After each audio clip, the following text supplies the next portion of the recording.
आपको 8 फरवरी को इलेक्शन लड़ने देना चाहिए कि नहीं देना चाहिए? अच्छा प्लीज लगारी साहब को सुन लें, चले लगारी साहब को सुन लें, ठंडा ठंडा होकर शो करें। जी लगारी इस साहब। बारे में मैं बहुत क्लियर हूँ। जी सर।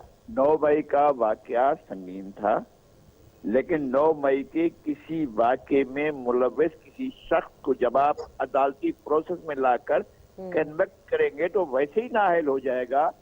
आपने अगर 9 मई के वाकयात में मुलव्विस अपराध को कन्विक्ट कर दिया है, अदालतों ने फैसला कर दिया है, तो ना तो बरेलवी साहब उनकी वकालत कर सकेंगे ना मैं वकालत कर सकूंगा। जो सजा याफ्ता होगा वो वैसे ही नाअहल होगा। आप कोर्टों से कोर्टें सजा दे दें, और मैं सब कुछ हमने देखा, आंखों से देखा था किस तरह से ये जब कुछ चल रहा था, किस तरह से जिना हाउस पर अटैक हुआ है, किस तरह से जीएचक्यू पर जाकर नारे लगा रहे थे, जिस तरह से अपना मियां वाली में सरगोदा में जो कुछ हो रहा था, जिस तरह से एमएम आलम के जहाज में चलाया गया, कोई चीज हमसे छुपी हुई नहीं है। लेकिन इन तमाम लोगों को, जितने भी तमाम लोग थे जिन पर ये सारे के सारे इल्जामात थे, इन इल्जामात को कोर्ट ऑफ लॉ की तरफ से उसको कंडेम करके उसकी कन्विक्शन देनी चाहिए, सजा देनी चाहिए।